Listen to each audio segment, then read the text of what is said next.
The courtroom was silent. Not the kind of silence that brings peace, but the heavy, suffocating kind that makes the air thick with tension. Every eye in the room was locked on the woman standing in the defendant's box, shoulders straight, face unreadable, a quiet storm brewing in her deep brown eyes. Officer Grant tightened his grip on the rope in his hands, his knuckles turning white. This was routine. A verdict had been reached, and justice, at least as he saw it, was about to be served. But something about this woman unsettled him. She wasn't screaming or begging like the others had. She just stood there, watching him with an eerie calm, as if she knew something he didn't. Judge Reynolds cleared his throat, adjusting his glasses. "You have been found guilty," he announced, voice echoing through the room. "Do you have any last words?" For the first time since the trial began, the woman smiled. It wasn't a smile of fear, nor was it one of defeat. It was knowing, amused even. She turned her head slightly, making direct eye contact with Officer Grant. And then, in a voice steady as steel, she said, "I hope you know what you're doing." A flicker of doubt crossed Grant's face, but he quickly shook it off. He had a job to do, a message to send. With a deep breath, he pulled the lever. And that's when everything changed. The woman didn't fight. She didn't struggle. But as the noose tightened, something unexpected happened. The ID badge hidden beneath her blouse slipped out, catching the dim light. The letters were clear, unmistakable, CIA. The room erupted. Gasps, murmurs, a few people even stumbling back in shock. Grant's heart pounded as the realization hit him like a freight train. His hands trembled. "What?" he stammered, stepping back. The woman, still impossibly calm despite the chaos around her, locked eyes with him again. This time, her smile widened. "You really thought this was over?" she whispered. Then, before anyone could react, the doors to the courtroom burst open. The scene shifts. On a crowded city bus, miles away, a young black teen sat quietly, earbuds in, scrolling through his phone. The world around him was just noise, people talking, engines humming, life moving forward. Then, from the corner of his eye, he noticed her. A pregnant white woman, standing near the front, looking exhausted, shifting her weight from one foot to another. Without a second thought, he pulled out his earbuds, stood up, and gestured toward his seat. "Here, ma'am," he said softly. She hesitated, then smiled. "Thank you, young man. That's very kind of you." As she sat down, she reached into her purse and pulled out a small folded note. She held it out to him. "Take this," she said, her voice suddenly serious. Confused, he took it. Their eyes met for a brief moment before she turned away. His fingers shook slightly as he unfolded the paper, and what he saw made his breath catch in his throat. The message was short, just 6 words, but they would change his life forever. "You are in more danger than you know." His heart pounded. He looked up, but the woman was already gone. The boy's hands trembled as he clutched the note. His eyes darted around the bus, searching for the woman, but she was gone. Just moments ago, she had been sitting there, smiling, thanking him for his kindness. And now, it was as if she had vanished into thin air. He swallowed hard, his mind racing. What did she mean? What danger? He was just a regular kid, living an ordinary life. There was no reason for anyone to warn him like this. The bus jolted as it came to a stop, snapping him out of his thoughts. Passengers shuffled forward, some getting off, others pushing their way in. He glanced at the open doors, debating whether to leave or stay. His neighborhood was still a few stops away, but suddenly, he didn't feel safe. He folded the note carefully and shoved it deep into his pocket. Maybe it was a joke. Maybe some weird social experiment. Maybe. His phone buzzed. He pulled it out, expecting a message from one of his friends, but there was nothing. The screen was blank. No notifications, no calls, no texts. Yet it vibrated again, as if someone was trying to reach him. A chill crawled up his spine. He pressed the power button, but the screen wouldn't turn off. Instead, a single message flashed in bold letters. "Get off the bus. Now." His pulse pounded in his ears. His grip on the phone tightened. Who was doing this? How were they controlling his phone? His throat felt dry, his body frozen between fear and confusion. The bus driver glanced at him through the rearview mirror. "Kid, you getting off?" He didn't know what to do, but something deep inside told him to listen to the warning. He grabbed his backpack, pushed through the crowd, and stepped onto the sidewalk just as the doors hissed shut behind him. The bus pulled away, disappearing down the street, but the uneasy feeling in his gut remained. He was in an unfamiliar part of town, a few blocks away from the courthouse. The tall, gray building loomed in the distance, a place he had never thought much about until now. The note, the message on his phone, the way the woman had looked at him, as if she knew something he didn't. A gust of wind blew past, and for the first time, he realized how quiet the streets were. No honking, no people talking, just an eerie stillness. Then, a car pulled up across the street. Black, sleek, windows tinted so dark he couldn't see inside. It didn't move, didn't make a sound, just sat there, watching. His heart pounded as he forced himself to turn away, to act normal. But his legs felt stiff as he started walking, his mind screaming at him to stay calm, not to look back. Footsteps echoed behind him. Someone was following him. He quickened his pace, turning the corner into an alley, hoping to lose whoever was behind him.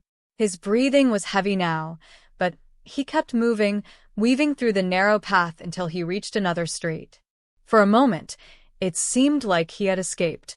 But then, a hand grabbed his wrist. He gasped, twisting around to fight, but stopped when he saw who it was. The woman from the bus. Up close, she looked different. Her eyes were sharp, filled with urgency. She wasn't just some random passenger. There was something about her, something powerful, like she was used to being in control. "You shouldn't have stayed on that bus so long," she said, her grip firm but not painful. "They almost got to you." His breath hitched. "Who? What's going on?" She glanced over her shoulder, scanning the street. "There's no time to explain everything. Just know this. You're in the middle of something much bigger than you realize." His head spun. This was crazy. This was the kind of stuff that happened in movies, not in real life. "Why me?" he whispered. She studied him for a moment before answering. "Because of who you are." That made no sense.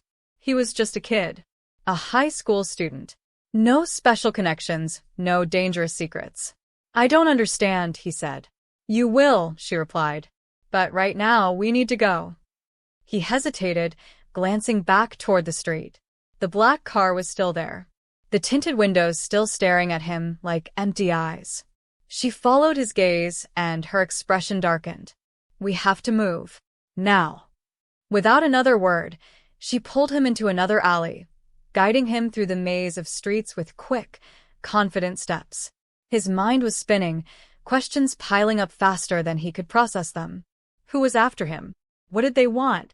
And how was this woman connected to all of it? One thing was clear, his life had just changed forever. The boy could barely keep up as the woman led him through the winding streets. His heart was still racing, his mind a tangled mess of fear and confusion. Every time he tried to slow down, to ask a question, she tightened her grip and pulled him forward, her eyes darting around as if she expected danger to be lurking behind every corner. They finally stopped in a quiet alleyway, hidden behind an old bookstore. The woman let go of his wrist and pressed her back against the wall, breathing heavily. She peeked around the corner, scanning the street. The black car was nowhere in sight, but her expression remained tense. The boy took a shaky step back, trying to catch his breath. "Can you please tell me what's going on?" She turned to him, eyes serious. "Listen, I know this is overwhelming, but you need to trust me. You're in danger, and if we don't keep moving, they will find you." "Who?" His voice cracked slightly. "I don't even know who they are." She hesitated for a moment, as if deciding how much to say. "The same people who tried to get rid of me today," she finally said. His eyes widened. "The court. You were there. That was you." She nodded. "And if you hadn't gotten off that bus, they would have taken you too." He felt his stomach drop. "But why?" "I don't know anything." Her expression softened just a little. "It's not about what you know," she said quietly. "It's about who you are." The boy felt his breath catch. This was the second time she had said that, and it still made no sense. He was just a normal kid, no secret past, no family mysteries. At least, that's what he had always believed. The woman glanced at her watch and then back at him. We can't stay here. Come on. He shook his head. No. I'm not going anywhere until you tell me the truth. For the first time since they met, she actually looked uncertain. She studied him for a long moment, then exhaled slowly. All right, she said, but not here. They slipped into the bookstore, the scent of old paper and ink filling the air. The store was empty except for an old man behind the counter, who barely looked up as they walked past. The woman led him to the back, through a door marked Employees Only. They stepped into a dimly lit storage room filled with stacks of books and wooden crates. She turned to face him, arms crossed. Your name? Your full name, she said. He frowned. What? Just say it. He hesitated before answering. Jordan Miller. Her lips pressed into a thin line. Your real name is Jordan Harris. His stomach twisted. No, it's not. Yes, it is, she said firmly. Your parents changed it when you were a baby. They did it to protect you. His head spun. This had to be some kind of mistake. Protect me from what? She hesitated again, but this time, she didn't look away. Your father used to work for the government. Not in some office. He was deep in it, things the public doesn't know about. And he found out something he wasn't supposed to. Jordan's hands clenched into fists. His father had died years ago. His mother never talked about him much, only saying that he had been in the military and passed away when Jordan was young. What did he find out? He asked. Her voice dropped to a whisper. That the system isn't what people think it is. A chill ran down his spine. Your father tried to expose them, she continued. But before he could, he disappeared. Officially, they said he died in an accident. But we both know that's not true. Jordan shook his head. That doesn't make sense. If they wanted to get rid of him, why come after me now? She ran a hand through her hair. Because you're the last loose end. Your father hid something before he was taken. Something important. And they think you know where it is. I don't, he blurted out. I don't know anything about any of this. She sighed. That's the problem. They don't believe you. A heavy silence filled the room. Jordan felt like the ground beneath him was shifting, everything he had ever known slipping through his fingers. Before he could say anything else, a sudden noise echoed from the front of the bookstore. A door opening. Heavy footsteps. The woman's expression hardened. She moved fast, pushing him behind a stack of crates. Stay down. Don't move, she whispered. Jordan crouched low, his breath shallow. He could hear muffled voices, deep, commanding. We know she came in here, one of them said. Check the back. The woman reached into her jacket and pulled out something small and metallic. Jordan's eyes widened. A gun. She held it steady, her face unreadable. Jordan's pulse pounded in his ears as the footsteps grew closer. The door creaked open. Someone stepped inside. And then, a voice. You don't want to do this. Jordan froze. The voice was calm, but there was something cold underneath it. He could only see a shadow, a tall figure standing in the doorway. The woman didn't lower her weapon. You're making a mistake, she said. The figure took another step forward. The mistake was thinking you could outrun this. Silence stretched between them. And then, the lights went out. Darkness swallowed the room. For a split second, everything was still.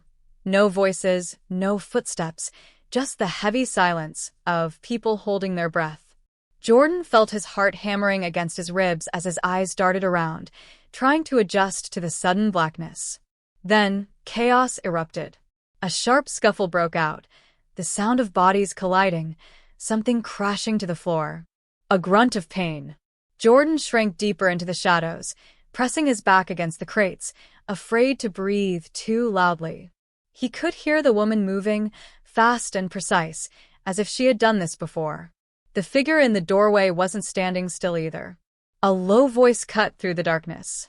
You can't run forever. The woman didn't respond. Instead, Jordan heard the metallic click of a gun being cocked. But before she could fire, something crashed against the wall, and the weapon clattered to the floor. Jordan's mind screamed at him to stay hidden, but his body moved before he could think. He reached out, his fingers fumbling through the darkness until they brushed against cold metal. He grabbed the gun, his breath shaking, gripping it tightly. A hand suddenly clamped onto his wrist. He gasped, yanking away, but the grip was strong. Panic surged through him as he struggled, his pulse pounding in his ears. The unseen figure loomed over him, their presence suffocating. A voice whispered, "Close. Too close. You don't even know what you're part of, do you?" Jordan tried to speak, but the words caught in his throat. The woman moved in the darkness. Fast. There was a sharp, swift sound, something slicing through the air. The grip on Jordan's wrist loosened as the figure let out a strangled noise. Then, the bookstore door swung open, flooding the room with light. Jordan blinked rapidly, his vision adjusting. The tall figure stumbled backward, clutching his side. The woman was standing a few feet away, a small blade in her hand. Her breathing was uneven, but her expression was sharp, focused. The wounded man glared at her. "This isn't over," he hissed.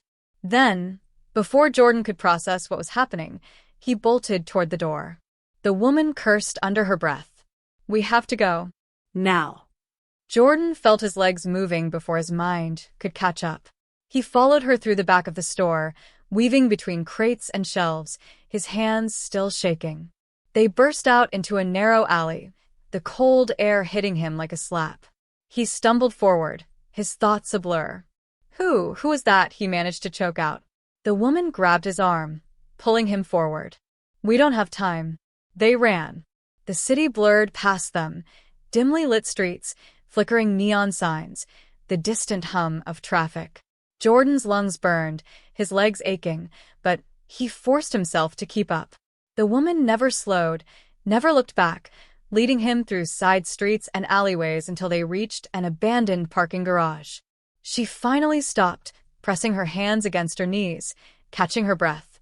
Jordan collapsed against a concrete pillar, his chest heaving. For a long moment, neither of them spoke.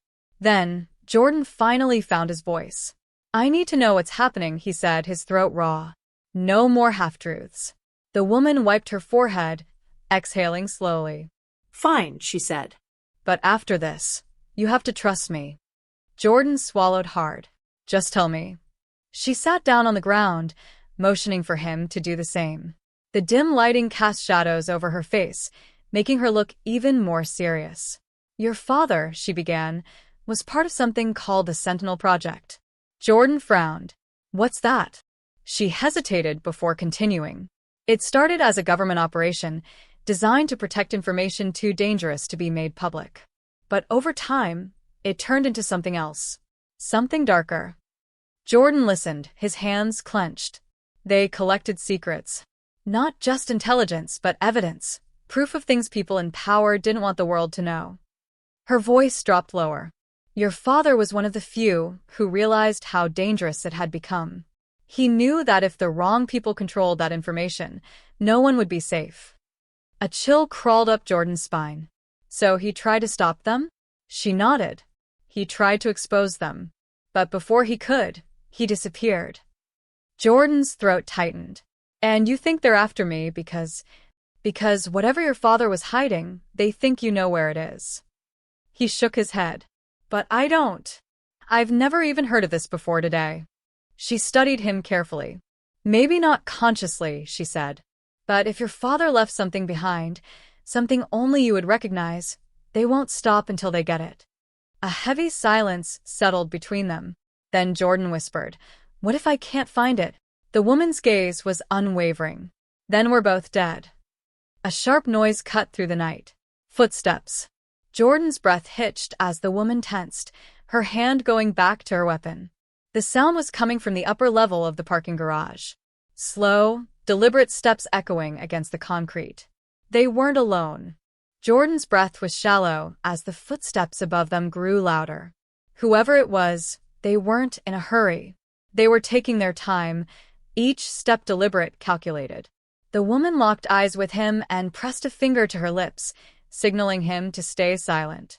His pulse pounded in his ears as they both pressed against the concrete pillar, barely daring to move. The dim light overhead flickered slightly, casting eerie shadows across the empty parking garage. Then, the footsteps stopped. Silence.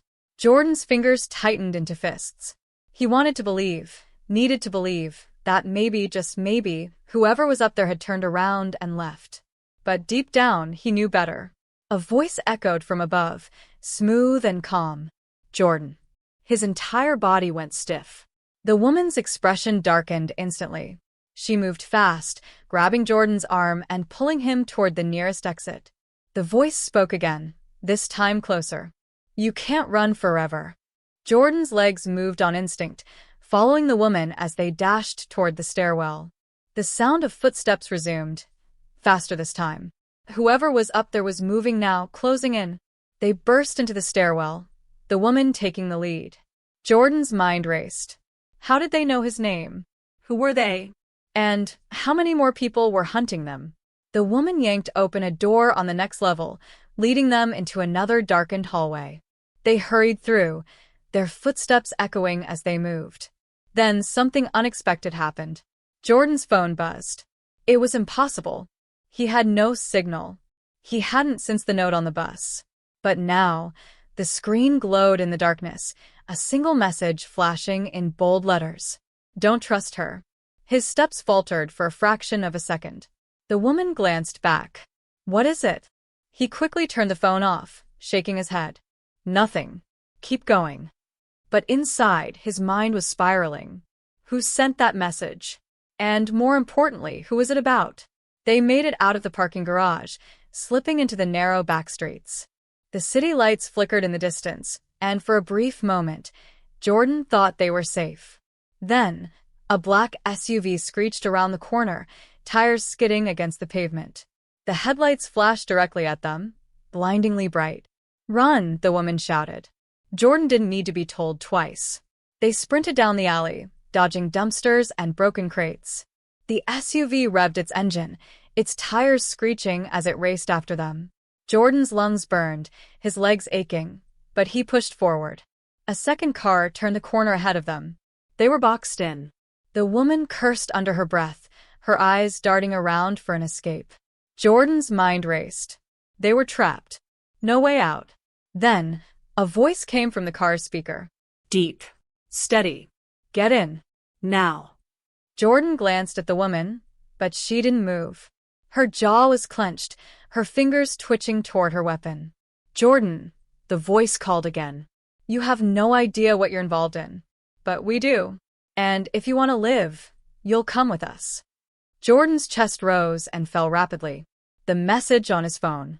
The note from the woman on the bus. The things she had told him about his father, about the Sentinel Project. Could he trust her?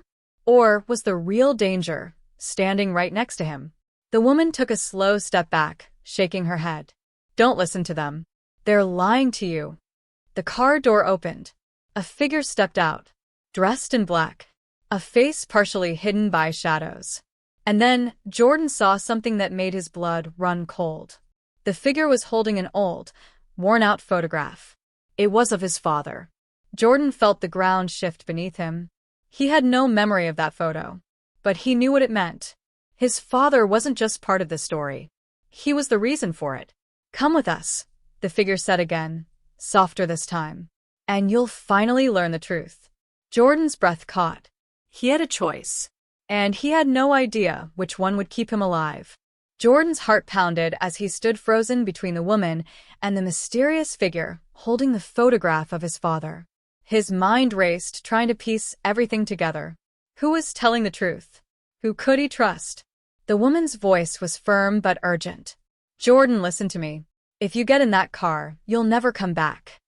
The figure in black took a slow step forward, their face still partially hidden in the shadows. You want answers, don't you? Get in, and I'll give them to you. Jordan's fingers curled into fists. He wanted answers. He needed them. But every instinct screamed that he was standing on the edge of something dangerous, something he couldn't come back from. Then he saw it. A reflection in the SUV's window. Another figure sitting in the driver's seat, barely visible in the dim light. But there was something familiar about the way they sat, the way their head tilted ever so slightly, as if waiting. Jordan's stomach twisted. He knew that posture. His father used to sit just like that. His breath caught in his throat. It wasn't possible. His father had disappeared years ago. They told him he was dead. They said there was no trace of him. But what if they were wrong? His legs moved before his mind could catch up. He sprinted toward the SUV. The woman shouted his name, but he didn't stop. He had to know. He had to see. The figure in black stepped aside, almost as if they had expected this choice all along. Jordan yanked the door open and stared at the man in the driver's seat. And then his world shattered. It was his father. Older, thinner, his hair streaked with gray. But his eyes, the same ones Jordan had stared into as a child, were unmistakable. His father's voice was quiet, almost hoarse.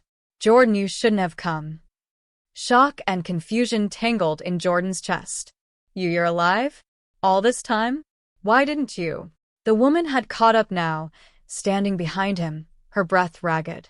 "Jordan, step away from the car." His father's expression darkened. "You need to come with me, son. They're lying to you." Jordan's pulse thundered. Who? "Who's lying?" The woman's voice was sharp. "He is." His father exhaled slowly, gripping the steering wheel. "That's not true. I left to protect you. The people I worked for, the Sentinel Project, it became something else. Something worse. I tried to expose them, but I failed. They caught me. They made me disappear." His gaze softened. "I never stopped thinking about you." Jordan's chest tightened. "Then why didn't you come back?" His father hesitated. Just for a moment. But it was enough. The woman spoke before he could. "Because he didn't just run from them, Jordan. He became them." Jordan felt like the air had been sucked out of the world. He turned to his father, searching his face. "That's not true, right?" His father's jaw clenched. His hands gripped the steering wheel tighter. And Jordan knew. His father hadn't just been hiding. He had been working with them. Maybe he had started out trying to stop them. Maybe he had wanted to expose them. But somewhere along the way, he had crossed a line. Jordan took a slow step back from the SUV. His father's eyes darkened. "Jordan, Don't." The figure in black moved, reaching for something inside their jacket. The woman reacted instantly, grabbing Jordan and pulling him back just as a gun was raised.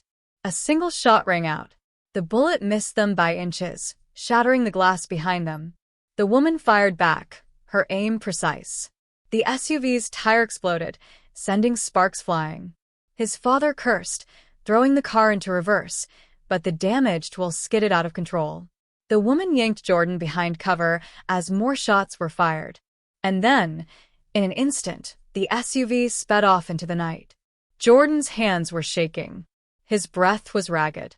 His father had just tried to take him. The woman exhaled slowly, lowering her weapon. "I told you." Jordan swallowed hard, his mind spinning. He was lying the whole time. She nodded. "But now you know the truth." Jordan felt like a part of him had just been ripped away. The man he had spent years wondering about, dreaming about, hoping for, wasn't who he thought he was. But one thing was certain. This wasn't over. Jordan stood there, his breath heavy, his hands shaking as the sound of the SUV's screeching tires faded into the distance. The reality of what had just happened settled over him like a crushing weight. His father, the man he had spent years grieving, missing, and hoping to find, was not the hero he had imagined. He had been part of it, the very thing he was supposedly trying to stop. The woman beside him holstered her weapon, watching him carefully. "You okay?" He let out a short, bitter laugh. "Not even close." She sighed. "I get it, but at least now you know the truth." The truth. Jordan let the words sink in. It felt cold and heavy. He had spent his life thinking his father was a victim, but now, he didn't know what to believe. Had he been forced into this? Or had he chosen it? And if he had chosen it, was there ever a moment when he thought about coming back? About warning his son? His fists tightened. "So, what happens now?" She glanced down the empty street, her sharp gaze scanning for any lingering threats. Now, she said, you make a choice. Walk away and try to live your life as if this never happened or fight back. He looked at her, trying to read the weight behind her words. Fight back. She nodded. The Sentinel Project isn't just your father. It's bigger than that. They control people, powerful people. They erase what they want erased and rewrite what they want to be true. If we don't stop them, they'll keep going. And one day, there won't be anyone left who even remembers the truth. Jordan exhaled, rubbing a hand over his face. A part of him wanted to walk away, to go back to his old life. But could he? He thought about the note on the bus. The moment everything changed. The danger. The lies. His father. No, there was no going back. I'm in, he said, his voice steady. The woman gave him a knowing look, like she had already expected his answer. I figured. Jordan glanced in the direction the SUV had gone, his chest tightening. Do you think we'll see him again? She was quiet for a long moment before she said, if he really wanted to disappear, he wouldn't have shown his face tonight. He wanted you to come with him. And when people like him don't get what they want, she met his gaze. They don't just give up. A shiver ran down Jordan's spine. This wasn't over. And deep down, he knew his father would come back for him. Maybe not today. Maybe not tomorrow. But one day. And when that day came, Jordan would be ready. He turned back to the woman. So, what now? She smirked. Now? We start making trouble. Jordan let out a breath. He wasn't the same person he had been that morning. He wasn't just some kid who gave up his seat to a stranger on a bus. He wasn't just the son of a missing man. He was something more now. And for the first time in a long time, he knew exactly what he had to do.